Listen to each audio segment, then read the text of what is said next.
कंचना जी को लीजिए। मैं धीरेन्द्र जी आपके पास आ रही हूँ। आपके नेता ने कल एक बात बोली, बड़ी उस पर मेज थपथपाई गई कि आप सवाल उठाएंगे तो 4 उंगलियां आपकी ओर भी उठेंगी। अब सवाल तो यही है कि वो राहुल गांधी जो एक समय इमरजेंसी को खुद गलत बता चुके हैं, खुद बकौल राहुल गांधी गलत डिसीजन था, गलत निर्णय था, आज वो शिकायत कर रहे हैं जाकर कि जो स्पीकर ने कहा इमरजेंसी को लेकर वो गलत है, निंदा प्रस्ताव गलत है। तो जब खुद मान लिया गलत, तो फिर ये प्रस्ताव के खिलाफ क्यों हंगामा? दुखद तो यही है सुचेता जी, कंचना जी ने अभी बोला कि राष्ट्रपति के अभिभाषण में पेपर लीक का कहीं मामला नहीं है। अफसोस है कि कंचना सुनती नहीं है। उन्होंने बोला कि कठोर से कठोर कार्रवाई होगी पेपर लीक करने वालों पे, तो पूरे अभिभाषण को सुनने का प्रयास करिए।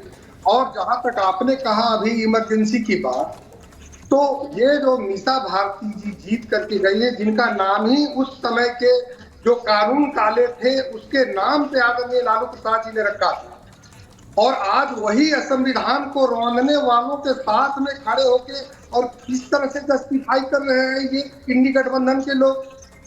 कई बिहार जैसे राज्य में, उत्तर प्रदेश जैसे राज्य में जो मीसा कानून के तहत में कई लोगों की जाने गई, कई लोग बंदी रहे, उनको कई तरह की रियायतें, वेतन, सुविधाएं दी जा रही है सेनानी के तरह, आप उनको भी भूल गए। और दूसरी बात है कि अब सिंगोल के बहाने किसका विरोध कर रहे हैं। मैं भाटी जी की भी बड़ी इज्जत करता हूँ।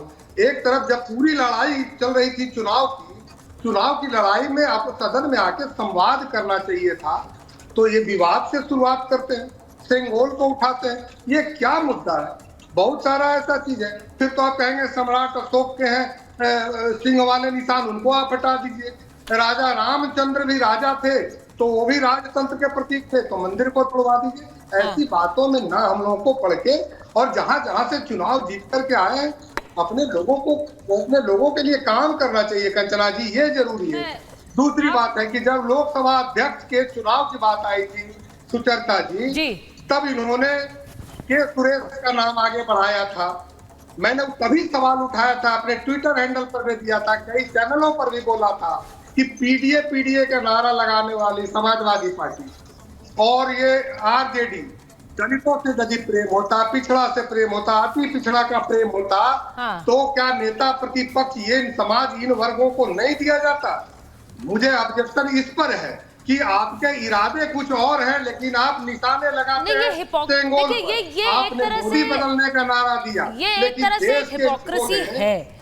और कंचना जी, इस बात को आप मानिए कि के सुरेश के कैंडिडेचर पर आप लोग हंगामा इसलिए करते हैं कि भाई इनको प्रोटेम स्पीकर नहीं बनाया, वो तो दलित कैंडिडेट, उनको आपने इग्नोर कर दिया।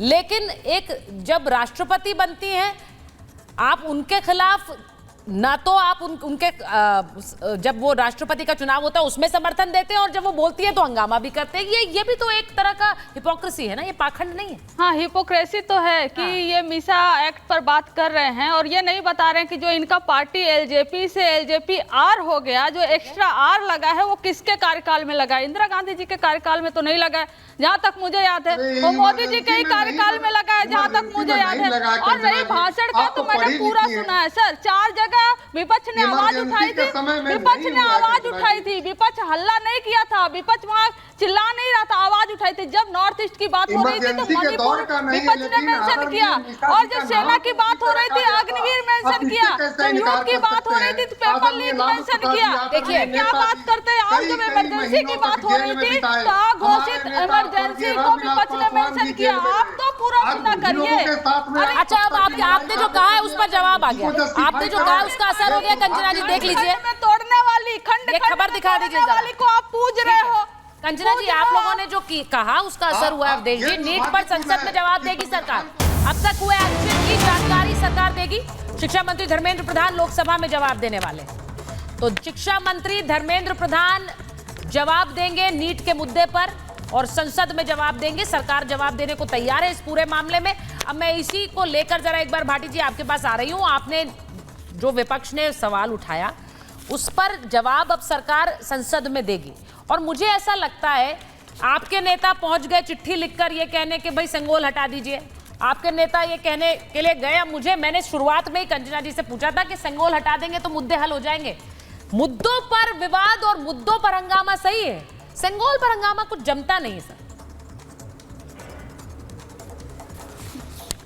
नहीं, आपने ये भी कहा शुरू में, मैं सुन रहा था कि सेंगोल को हटा देना सनातन का अपमान है। और सनातन का अपमान, देखिए भारत की सरकार भारत के संविधान से चलती है, सनातन की परंपराओं से या सेंगोल की परंपराओं से नहीं चलती।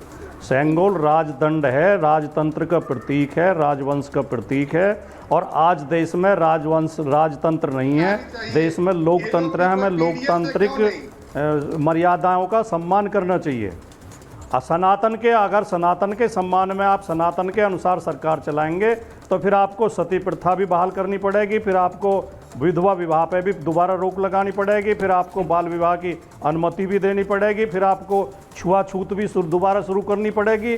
परंपराएं जो खराब होती हैं उन्हें छोड़ा जाता है, जो अच्छी परंपराएं होती हैं उन्हें स्वीकार किया जाता है, उन्हें लेकर आगे बढ़ा जाता है। आज बाबा साहब डॉक्टर भीमराव अंबेडकर के संविधान से देश चलेगा। सर मेरा तो सवाल सिर्फ इतना होता है कि जो मुद्दे उठाए जाते हैं, जो हंगामा किया जाता है, उसका मकसद क्या है? सेंगोल से क्या हासिल हो जाएगा अगर आप हट जाएगा? आपने कहा कि लगा लिया तो क्या कर लिया, हट जाएगा तो आप क्या हासिल कर लेंगे, बता दीजिए जरा। ये विवाद, इस पर बात होगी देश में। एक स्पष्ट, सेंगोल का किसी राजतंत्र से कोई लेना देना नहीं है। तो ऐसे नहीं, आप लोग बोले, मैं शांति से सुनाऊं, आपकी बात का उत्तर दे।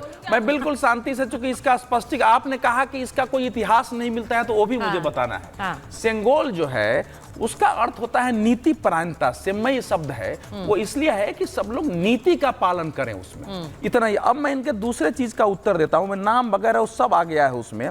ये जो सेंगोल था, ये उस समय के जो व्यक्ति हैं वो आज भी जीवित हैं, जिस दुकान में बनाया गया उसका नाम भी उपलब्ध है, और उन लोगों से उस समय आ भी गया। देखिए मैं बता रहा हूं, तो ये है, अभी बता रहा हूं, ये है वर्तमान चेन्नई तब मद्रास के बुमिडी बंगारू चेट्टी। सुनो दुकान सुनो, इन्होंने कहा कि उसका इतिहास नहीं। देखिए आप टोक रहे हैं, ये गड़बड़। देखिए मैं बता रहा हूं कि भैया कहां, नहीं दो लोग को टोक रहे हैं। आपने कहा कि उसका कोई इतिहास नहीं मिलता है। अरे भाई उस दुकान का नाम है, उस दुकान, अरे भाई उस दुकानदार के पास उसकी तस्वीर है देती हुई, उसके पास रिसिप्ट है, सारे द हिंदू अखबार में छप चुके हैं। ऐसे नहीं, ऐसे देखो सुचरिता, आप इस समय आपको मेरी रक्षा करनी चाहिए, ये लोग कर रहे हैं। अब मैं फैक्ट रख रहा हूं तो मुझे रोका जा रहा है। जरा मैं देश को सुना देता हूं। देखिए आपसे लड़ाई नहीं है। नेहरू जी मतलब मैं वो भी बता भाई, एक सेकंड, महाभारत है, महाभारत में भाले तीर सब चलते हैं, लेकिन वो भाले तीर ना शाब्दिक होते हैं, शब्दों वाले भाले तीर होते हैं। तो इसीलिए सुनिए, तो मैं भी रक्षा सिर्फ आवाज ऊंची करके कर सकती हूँ, तो इसलिए अनुरोध कर रही हूँ, आवाज ऊंची नहीं करना चाहती है। इनको बोलने दीजिए, उनको बोलने दीजिए, फिर आप उनको बोलने दीजिए, फिर आ जाइए प्लीज। बोलिए, अब दीजिए, आपको इतिहास बता रहे हैं। देखिए ऐसा है कि मैं बिना तथ्य के बात करूंगा नहीं, बीच में बोला नहीं। उस दुकान का नाम है, सुनिए, Bumidi Bangaru Chetty and sons jewellers and diamond merchants. 1500 रुपए में उसने तैयार किया था। सुनिए उसकी रिसिप्ट है 1500 रुपए के। और सुनिए उसमें जो शामिल हुए थे उस परिवार के 95 वर्षीय वो कह रही है, ठीक है, वो कह रही है, इससे ये कहां से पता चलता है कि लॉर्ड माउंटबेटन ने उसे दिया और नेहरू जी को दिया? उनका सवाल सुनिए। अच्छा मैं एक और खबर बता रही हूँ, यही समस्या है। वहाँ बाजाबता मैं कह रहा हूँ कि उसकी तस्वीर उसके पास है देते हुए। बिल्कुल दुकानदार ने जाके लोगों को बताया, हिंदू अखबार में छपा। अब मैं दूसरी बात पर आ रहा हूँ। नेहरू जी को माउंटबेटन दुकान में, ये जो सेंगोल है, मुझे ना इस तरह आपत्ति, कंचना जी मुझे इस चीज से आपत्ति है, क्योंकि दो लोग जब एक साथ बोलते हैं तो आवाज नहीं जाती, समझ नहीं आता, इसीलिए मुझे वहां पर भी रोकना पड़ा। एक मिनट, आप दोनों स्टूडियो में